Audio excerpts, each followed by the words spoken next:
ज्योतिरादित्य सिंधिया के 12 समर्थकों को बीजेपी नहीं देगी टिकट। नमस्कार, आप देख रहे हैं एमपी न्यूज। आपके साथ मैं हूं नम्रता बुंदेला। एमपी न्यूज के खास कार्यक्रम में आपका स्वागत है। मध्य प्रदेश में कुछ ही महीनों में 24 सीटों पर उपचुनाव होने वाले हैं। बीजेपी कांग्रेस दोनों ने अपनी अपनी तरफ से तैयारियां भी शुरू कर दी हैं, लेकिन कांग्रेस अब यह दावा कर रही है कि ज्योतिरादित्य सिंधिया समर्थकों यानी 12 जयचंदों को बीजेपी टिकट नहीं देगी। आपको यहाँ ये बता दें कि यहाँ पर कांग्रेस में से भाजपा में शामिल हुए नेताओं को जयचंद कहकर संबोधित करती है। हमारे संवाददाता राहुल इस वक्त हमसे जुड़े हैं। राहुल, कांग्रेस के द्वारा एक ट्वीट किया गया है जिसमें यह दावा किया गया है कि 12 सिंधिया समर्थकों को बीजेपी टिकट नहीं देगी। इस बात में कितनी सच्चाई है और भाजपा पर इसकी क्या प्रतिक्रिया है?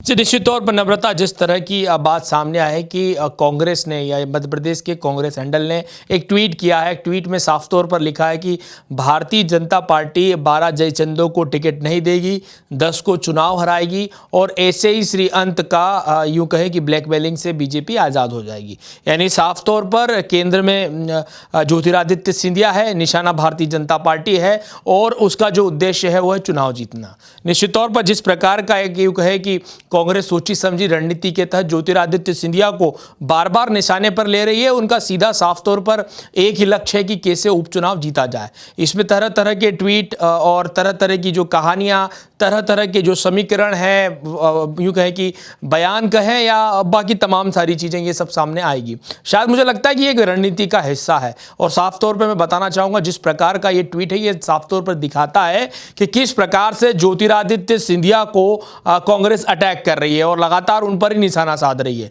कांग्रेस ने यह भी दावा किया है कि जो तमाम जो ये विधायक हैं वो कौन है, तो उन्होंने ये बात भी स्पष्ट की है। जब उनके प्रवक्ताओं से चर्चा की गई तो उन्होंने बताया कि जो कांग्रेस छोड़कर भारतीय जनता पार्टी में गए हैं या यूं कहें कि ज्योतिरादित्य सिंधिया के साथ में गए हैं, उन 12 विधायकों को टिकट नहीं देगी जो पहली बार मैदान में कूद रहे हैं। यानी साफ तौर पर उनका इशारा उन विधायकों से है जैसे जजपाल सिंह जज्जी हो गए, जाटव हो गए और ये जो तमाम जो पहली बार के मनोज चौधरी जैसे जो विधायक हैं वो पहली बार के विधायक थे। वैसे में उनकी टिकट काट रही है भारतीय जनता पार्टी और उन्हें टिकट, उनकी जगह भारतीय जनता पार्टी के किसी उम्मीदवार को टिकट देगी, ये दावा किया है कांग्रेस ने। दूसरी बात मैं आपको बताना चाहता हूं, उन्होंने एक और दावा किया जो सबसे बड़ा है। उन्होंने ये भी कहा है कि जो बाकी के 12 विधायक हैं उनको चुनाव हराएगी, यानी जो मंत्रिमंडल में शामिल होने का दम रखते हैं या यूं कहें कि जिस प्रकार से इमरती देवी हो गई, गोविंद सिंह राजपूत हो गए, तुलसीराम सिलावट हो गए, ऐसे जो कद्दावर जो है मंत्री रहे हैं और लगातार चुनाव जीत के आ रहे हैं, 2 बार 3 बार से अधिक बार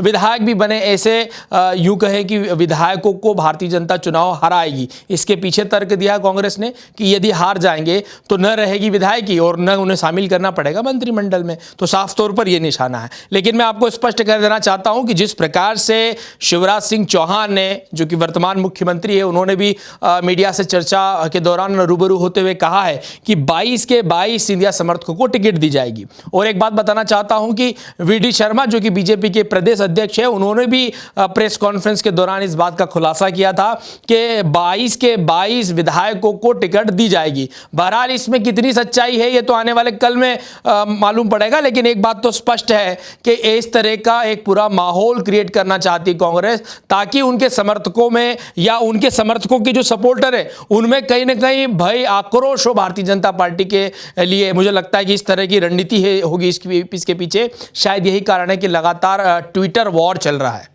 जी बिल्कुल, तो इस बात में कितनी सच्चाई है ये तो आने वाला वक्त ही बताएगा। यानी कि कांग्रेस की ओर से जो दावा किया गया है इस पर भारतीय जनता पार्टी की क्या प्रतिक्रिया होती है और आने वाले वक्त में कितनी सच्चाई उभर कर आती है ये तो वक्त ही बताएगा। लेकिन यहाँ पर एक सवाल और यहाँ पर सामने आता है कि क्यों आखिर बार बार ज्योतिरादित्य सिंधिया को निशाने पर लिया जाता है कांग्रेस के द्वारा और कांग्रेस की इसके पीछे क्या रणनीति हो सकती है? देखिए नम्रता, एक बात को समझना होगा कि बाई इलेक्शन में जब भी कोई पार्टी मैदान में जाती है तो सबसे बड़ी यूँ उसको कहते हैं कि वैज्ञानिक जो जीत होती है वो सत्ताधारी पार्टी की होती है। लेकिन यहाँ मध्य प्रदेश में हालात कुछ अलग है। इतर है। और शायद यही कारण है कि ज्योतिरादित्य सिंधिया जो कि सबसे बड़े ब्रांड एम्बेसडर बनकर उभरेंगे इस चुनाव में, क्योंकि ये पूरा का पूरा चुनाव ज्योतिरादित्य सिंधिया के समर्थकों की राजनीतिक, यूं कहे कि राजनीतिक उनका भविष्य क्या होगा उस पर चुनाव लड़ा जाएगा। और दूसरी बात, ज्योतिरादित्य सिंधिया के बारे में इसलिए भी लगातार उनको यूं कहे कि टारगेट किया जा रहा है क्योंकि जो 24 की 24 सीटें हैं जिस पर उपचुनाव होना, उनमें से 16 सीटें ग्वालियर और चंबल में मैदान में चुनाव होना है। ऐसे में आप देख सकते हैं कि ज्योतिरादित्य सिंधिया का जो सबसे ज्यादा प्रभाव अगर मध्य प्रदेश के किसी क्षेत्र में है तो वो है ग्वालियर चंबल, और ग्वालियर चंबल से महाराज आते हैं और महाराज के तमाम जो समर्थक है वो मैदान में रहेंगे। ऐसे में ज्योतिरादित्य सिंधिया को पर्सनली अटैक कर वो यूं कहें कि सीधे सीधे एक निशाना साधना चाहते हैं ताकि जड़ में वार हो और बीजेपी के अंदर अंतर कलह बढ़े। शायद यही कारण है कि इस तरह के वार प्रतिवार किए जा रहे हैं। दूसरी बात यह है कि ज्योतिरादित्य सिंधिया के गढ़ में 16 सीटों पर चुनाव होना है, तो ऐसे में जितना भारतीय जनता पार्टी वहां पर अपना जनाधार रखती है उतना ही ज्योतिरादित्य सिंधिया का भी खुद का जनाधार है। ऐसे में कांग्रेस के लिए मुसीबत जरूर है, लेकिन एक और साथ संभावनाएं भी है कि वो यदि लोगों को असंतुष्ट करने में और प्रोपोगेंडा फैलाने में सफल साबित होती है तो निश्चित तौर पर भारतीय जनता पार्टी को डैमेज कर सकती है। शायद यही कारण है कि एक सोची समझी रणनीति के तहत ज्योतिरादित्य सिंधिया पर लगातार बयानबाजी, लगातार ट्वीट वॉर किया जा रहा है। जी बिल्कुल, तो रणनीति बननी शुरू हो गई है, तैयारियां शुरू हो चुकी हैं चुनाव की। और जैसा कि देखा जाता है कि आमतौर पर जब भी चुनाव करीब आते हैं तो पलटवार, बयानों की बौछार और ट्वीट वॉर शुरू हो जाता है, और यह सब शुरू हो चुका है मध्य प्रदेश के सियासी गलियारों में। फिलहाल इस ट्वीट में किया गया दावा कितना सच साबित होता है ये तो आने वाला वक्त ही बताएगा। ताजा तरीन खबरों के लिए आप बने रहिए हमारे साथ, देखते रहिए एमपी न्यूज। नमस्कार। एमपी की नब्ज, एमपी का हाल, मध्य प्रदेश की हर खबर एमपी न्यूज टीवी के साथ। लगातार खबरों के लिए सब्सक्राइब करें हमारा YouTube channel MP news TV. Latest updates के लिए बेल आइकन दबाना जरा भी न भूलें।